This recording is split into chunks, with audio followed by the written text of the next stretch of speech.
자영업자가 매년 폐업률을 갱신하고 있습니다. 2024년 자영업자들의 폐업률은 음식점을 기준으로 약 16%, 폐업 신고 사업자는 총 100만 명이 넘습니다. 그렇다면 이 100만 명에 달하는 사업자들의 주요 폐업 원인 중에 하나가 세금이라고 하면은 믿겨지시나요? 많은 분들이 사업을 시작할 때 세금은 그냥 소득세만 내면 되는 거 아니야? 라고 단순하게 넘겨짚는 경우들이 있거든요. 부가가치세, 종합소득세, 4대 보험입니다. 세금은 특정 기간에 몰아서 내게 돼 있죠. 그래서 아무 생각 없이 있었다가는 현금 흐름이 완전히 꼬여버리게 될 수도 있습니다. 왜 100만 명이 넘는 사업자가 폐업하면서 뒤늦게 후회했을까요? 바로 세금을 구분하지 않고 내 돈처럼 써버렸기 때문입니다. 그래서 오늘은 자영업자들이 부담하는 세금부터 왜 대다수가 이것을 하지 않아서 후회했는지, 어떻게 하면 폐업을 막을 수 있을지 10분 내외로 깔끔하게 설명드리겠습니다.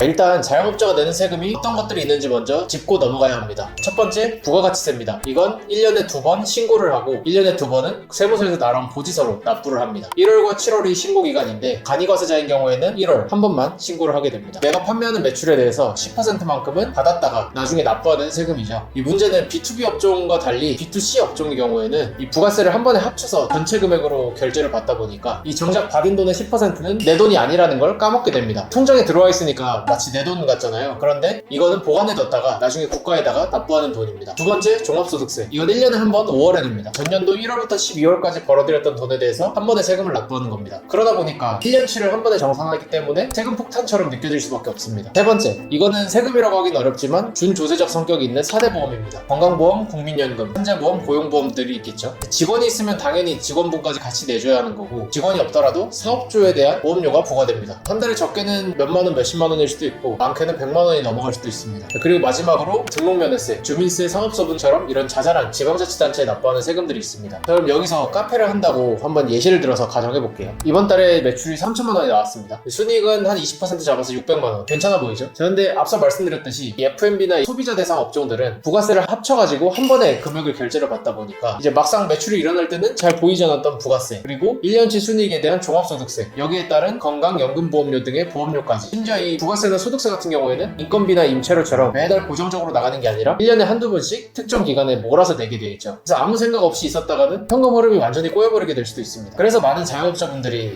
이번 달 매출 좋네? 직원들 보너스도 좀 주고 기계도 한번 좀 바꿔볼까? 이렇게 생각하고 지출을 했다가 막상 5월이 돼가지고는 세금 낼 돈이 없어요. 어떻게 해야 될까요? 하면서 하소연을 하십니다. 실제로 호황을 맞이해가지고 매출과 순이익이 같이 급증했던 한 대표님의 경우에는, 그리고 올해는 소득세를 꼭 대비하셔야 된다라고 그렇게 강조를 해서 말씀을 드렸음에도 외제차도 뽑고 기계 장비도 좀 바꾸고 하다가 정작 세금을 내야 될 시점에 돼가지고는 현금 유동성이 부족해가지고 분납 신청도 하고 대출을 끌어다가 겨우겨우 납부하셨던 경우도 있었습니다. 자, 그럼 이제 핵심으로 들어가 볼게요. 왜 100만 명이 넘는 사업자가 폐업하면서 뒤늦게 후회했을까요?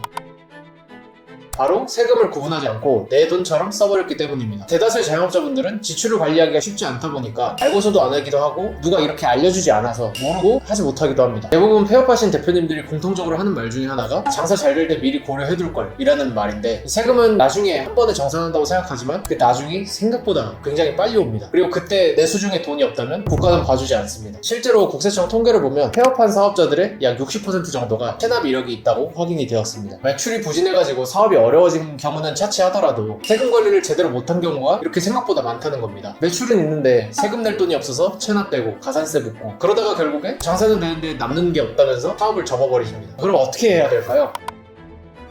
첫 번째 원칙, 주별, 월별로 매출을 정산하면서 일부를 세금 통장으로 꼭 빼두는 겁니다. 물론 업종이나 다른 소득 등 여러 상황에 따라 다르겠지만 최소한 매출의 15% 정도는 별도로 적립해 두셔야만 나중에 대처가 가능합니다. 예를 들어서 이번 주에 매출을 정리해보니 한 1000만 원 정도가 나왔다. 그러면 15%인 한 150만 원 정도를 따로 세금 통장으로 보내놓는 겁니다. 그래도 좀 아깝잖아요. 일단 급한 대로 좀 돌려서 쓰고 나중에 다시 넣어놓을게요. 이런 생각을 하시면 안 됩니다. 특히나 부가세 같은 경우에는 내 돈이 아니라 소비자에게 받아서 잠시 보관해둔 국가의 돈이라고 생각을 해주셔야 돼요. 그리고 두 번째 원칙, 이렇게 모아둔 세금 통장은 절대 건드리시면 안 됩니다. 통장에 한 1000만 원 정도를 세금 납부용으로 미리 비축해뒀다가 막상 급전이 필요한 급한 일이 생겨서 이거 잠깐 썼다가 다시 바로 넣어놔야지, 여기서부터 문제가 시작됩니다. 목돈이라는 게 한 번 깨기 시작하면 두 번 깨는 건 더 쉽거든요. 그래서 이 세금 통장이라고 이름을 붙여놓고서는 계속 그 통장을 입출금을 반복하다가 결국에는 세금을 낼 시점이 되면은 통장에 잔고가 부족해져 버리는 상황이 옵니다. 그래서 세금 전용 통장을 만드는 경우에 이 통장은 인터넷 뱅킹이랑 연결하지 마시라고 말씀드리기도 해요. 대출금은 은행을 직접 찾아가야지만 가능하도록 그 정도로 심리적 장벽을 만들어 놔야지만 건드리지 않을 수 있습니다. 세 번째, 매출이 좋은 해일수록 보수적으로 계산을 하셔야 됩니다. 장사가 잘 될수록 오히려 더 위험하다고 하죠. 왜냐면 올해 이 정도 벌었으니까 그 중에서 이만큼은 좀 써도 되겠지. 그러면서 이제 지출들이 마구잡이로 늘어나기 시작하거든요. 직원도 더 채용하고 차도 바꾸고 기계도 바꾸고. 그런데 우리가 이런 차량이나 설비 같은 것들은 한 번에 바꿨다고 해서 그 해에 다 비용 처리를 해주질 않습니다. 그래서 막상 사업을 재투자하느라고 쓴 지출들은 많은데 이게 그 해에 다 비용 처리가 안 되다 보니까 막상 세금은 지출한 금액만큼 줄어들지 않아서 끊고 다칠 수 있습니다. 그리고 네 번째, 가장 기본적인 사항인데 지출한 내역에 대해서 경비 처리를 확실하게 챙기셔야 됩니다. 의외로 사업하다 보면 정신이 없어서 증빙 관리를 제대로 못하는 경우들이 많습니다. 요즘은 홈택스에 사업용 카드 등록해놓으면 등록일 이후의 지출에 대해서는 전부 확인이 가능한데 꼭 신규 발급을 한다거나 아니면 카드를 잃어버려가지고 재발급했을 때 등록을 바로바로 안 하고 놓치시는 경우들이 있습니다. 그런 경우에는 등록하기 직전에 지출들을 직접 자료를 챙겨주셔야 되는 상황이 발생할 수밖에 없고, 그리고 만약에 내가 해외 출장이 잦다 또는 해외 사이트에서 결제하는 건들이 있다라고 하면은 이런 것들도 홈택스에서는 조회가 안 되기 때문에 직접 사용 내역을 챙겨서 주셔야 됩니다. 그리고 마지막, 분기 또는 반기에 한 번씩은 세무사님과 소통을 하셔야 됩니다. 의외로 많은 분들이 계약할 때 세무사님 얼굴을 보고 나면은 세금 신고할 때가 돼서 통화만 하면 되는 줄 아시는데 절대 그렇지 않습니다. 분기 또는 반기에 한 번씩이라도 먼저 세무사님 요새 매출이 이렇게 나오고 있는데 저희 올해 세금은 얼마 정도 예상해야 될까요? 라고 확인을 요청을 해보세요. 지금 추세라고 하면은 그래도 1,500에서 2,000 정도는 생각하셔야 됩니다. 그러면 그때부터 미리미리 대비를 하시는 겁니다. 세금 신고는 다음 해에 이루어지기 때문에 막상 5월이 돼가지고 3,000만 원? 이라고 하면은 어떻게 손을 쓸 수 있는 방법이 없습니다. 그래서 10월이나 11월, 즉 지금 같은 시기에 미리 올해 세금이 한 2,000만 원 정도 나올 것 같다 라고 알고 있으면 돈을 미리미리 모아둔다거나 또는 다른 절세할 수 있는 방법들을 찾아서 실행을 할 수가 있겠죠. 그래서 실제로 세금이 그만큼 나오지 않더라도 대비를 해놓는 게 이렇게 중요합니다. 여기까지 정리를 한번 해보면 세금 통장 만들어서 미리미리 적립해두고 절대 건드리지 말 것, 장사 잘 된다고 지출을 마구잡이로 늘리지 말고 경비 처리할 것들은 꼼꼼하게 챙기자, 그리고 내 사업에 대해서 수시로 세무사님과 소통하자. 이것들만 잘 지켜나가도 세금 때문에 골치 아플 일은 많이 줄어들 겁니다. 근데 솔직히 말씀드려서 장사하면서 매장 관리하는 것도 벅찬데 세금까지 직접 다 하나하나 신경 쓰려면 머리 터지실 겁니다.